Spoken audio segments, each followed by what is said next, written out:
আপনি ঠিক কখন বুঝতে পারলেন যে এনসিপির সঙ্গে আপনি আর থাকতে পারবেন না, বা এনসিপির রাজনীতিটার সাথে আপনি আর একমত নন?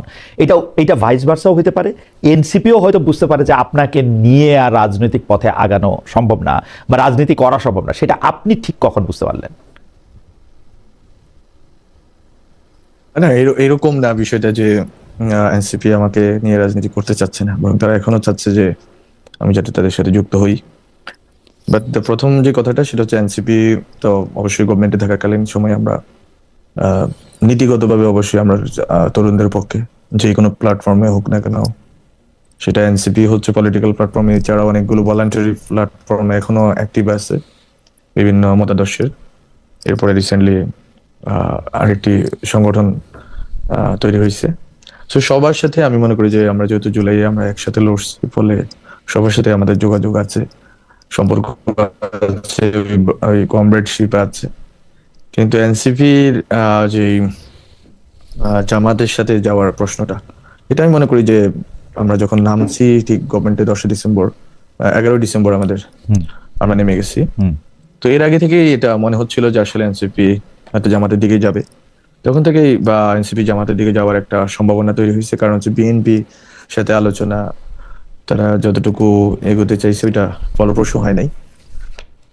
ফলে তাদের জন্য অপশন ছিল দুইটা। একটা হচ্ছে আমার সাজেশন ছিল, ফর রেকর্ড আমার সাজেশন ছিল যে অভ্যুত্থানের পক্ষে যতগুলো মানে বিকল্প রাজনৈতিক শক্তি আছে, Gana Adhikar, AB party, AAP Bangladesh if possible, তারপর হচ্ছে আরো যারা আছে খণ্ডিতভাবে বিভিন্ন অঞ্চলে কাজ করে, তাদের সবাইকে এনে একটা কমন ভাবে একটা জায়গায় নিয়ে আসা। ওইটার জন্য আমি বারবার তাদের পরামর্শ দিচ্ছি এবং তাদেরকে বলার চেষ্টা করছি যে এটা যেহেতু বিএনপির সাথে যাওয়া হচ্ছে না, জামাতের সাথে যাওয়ার হচ্ছে এটা বেটার, যে একটা বিগ আমব্রেলা, জুলাই আমব্রেলা, ওটার নিচে সবাই আসবে এবং ওইটা একটা থার্ড অল্টারনেটিভ হিসাবে মানুষের সামনে থাকবে। তো ওইটা কার্যকর করা যায়নি সার্বিকভাবে বিভিন্ন রকম জটিলতার কারণে। 3টা ত্রিদলীয় জোট হয়েছে, সেটা পরে দেখা গেল যে এই জোটটা বিস্তৃত হওয়ার কথা ছিল। জোটটা থেকে যারা রাজনৈতিক দলগুলো করছেন তাদের মার্জারের কথা ছিল, তারা একটা মঞ্চে চলে আসবেন। সেই স্বপ্ন আমাদের ছিল যে শেষ কয়েকদিন, কিন্তু ওইটাও যখন ব্যর্থ হইলো এবং নুরুল হক নূর ভাইরা এই আলোচনাটা যখন ফলপ্রসূ না হলো, তখন ওনারা তো চলে গেলেন বিএনপির সাথে জোটে, তো ওনারা অংশীদার হইলেন এবং এখন তো বাস্তবতাটা এখন যেভাবে আছে ওইরকমই আছে। জনাব আলম, ওইটা একটা বেটার অপশন ছিল। জনাব আলম, ওই অপশনটা জনাব আলম, আপনাদের কথা থেকে একটু যদি আপনি পরিষ্কার করেন যে আপনি আসলে 10 তারিখ, আপনি ঠিকই বলছেন যে 10 ডিসেম্বর আপনারা ক্ষমতা থেকে সরলেন, মানে উপদেষ্টা পদে করলেন। 11 ডিসেম্বর বা 12 ডিসেম্বর হচ্ছে জনাব শহীদ ওসমান হাদিকে গুলি করা হলো রাজপথে। ওই সময়ের মধ্যে থেকে আবার একটা জামাত ইসলামের সাথে জোটের কথা বলা হলো। তো আমি যদি একটু টাইমলাইন আপনি বুঝতে চেষ্টা করি, আপনার পরামর্শ সবাই চান, আমি যারা দেখি জুলাই আন্দোলনে যারা ছিলেন তারা আপনার সাথে পরামর্শ করেন, আপনাকে বুঝতে চান। তো সেই ক্ষেত্রে আপনি বিএনপির সাথে জোট হলে আপনি কি এনসিপি রাজনীতির সাথে থাকতেন?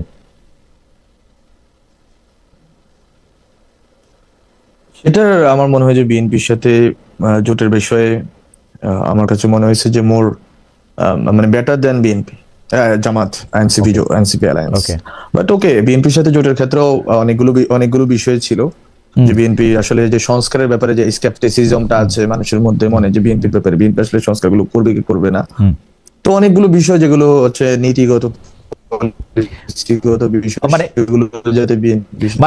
আমি একটু জোটে যেতে হলে জামাতের সাথে, হ্যাঁ, এই জায়গাটি আমি একটু বুঝতে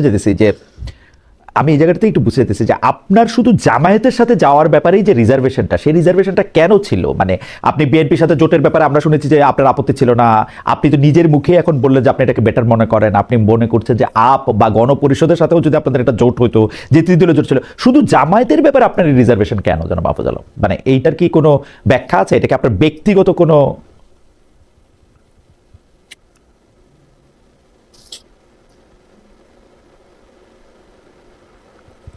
ব্যক্তিগত বিষয় না?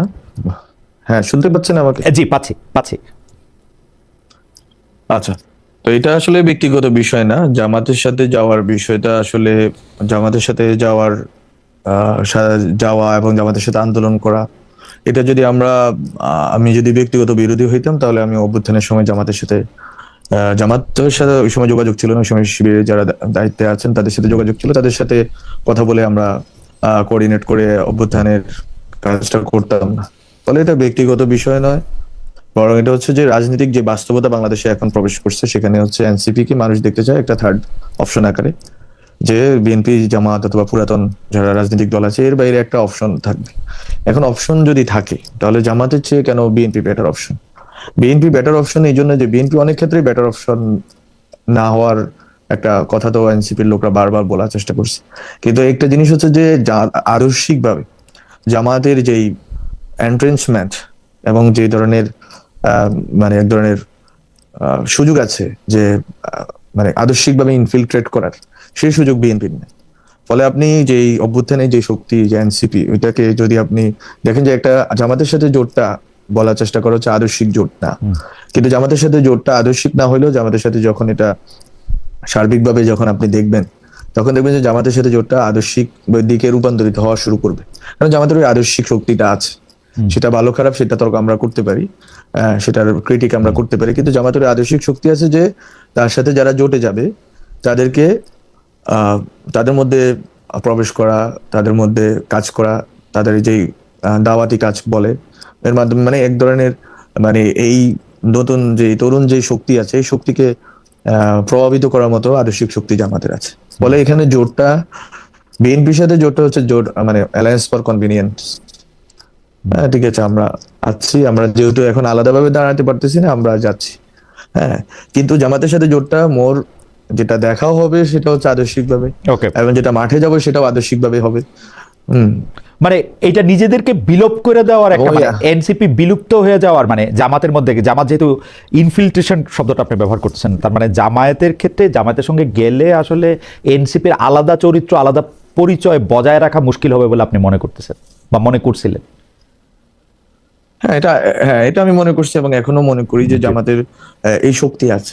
জামাতের আমি কোনো সমালোচনা করতেছি না, বরং জামাতের শক্তির আমি মানে শক্তির প্রতি সম্মান দেখাচ্ছি যে ওদের ওই শক্তিটা আছে, এবং ওরা জোট করার ক্ষেত্রে এখন তো সবাই বিএনপি জোটের কথা বলে, কিন্তু জোটের ইতিহাসটা হচ্ছে আইডিয়াল ইসলামিক ডেমোক্রেটিক লীগ, যেটা জামাত করছিল 1979 সালে শহীদ প্রেসিডেন্ট জিয়াউর রহমান সাহেবের আমলে।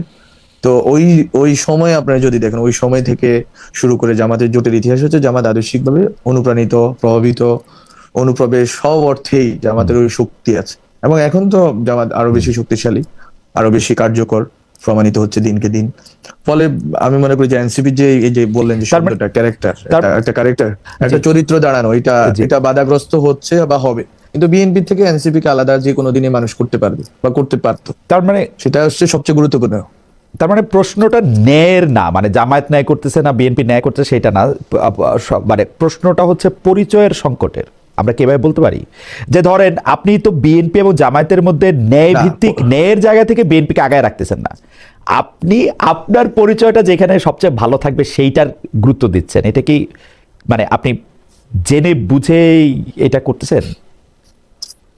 না, আমি পরিচয় শব্দটা ইউজ করবো না, আইডেন্টিটি না, এটা বলে আমি বলছি ক্যারেক্টার, চরিত্রের জায়গাটা। আপনি রাজনৈতিক চরিত্র, বাংলাদেশের চরিত্র মানে কি, আপনি কি বাংলাদেশের নাম না বলে বলি অন্য 5টা রাজনৈতিক দলকে চরিত্র আকারে চিনেন যে এরা ম্যাটার করে বাংলাদেশের রাজনীতিতে, ওদের কোনো স্পেসিফিক চরিত্র আছে না? কিন্তু এনসিপির একটা স্পষ্ট চরিত্র থাকার সম্ভাবনা তৈরি হয়েছিল।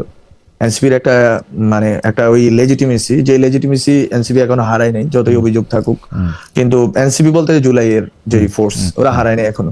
71 এর ক্ষেত্রে বলতে পারে, 90s এর ক্ষেত্রে বলতে পারে, কিন্তু ওরা তো একবারে তাজা একটা শক্তি।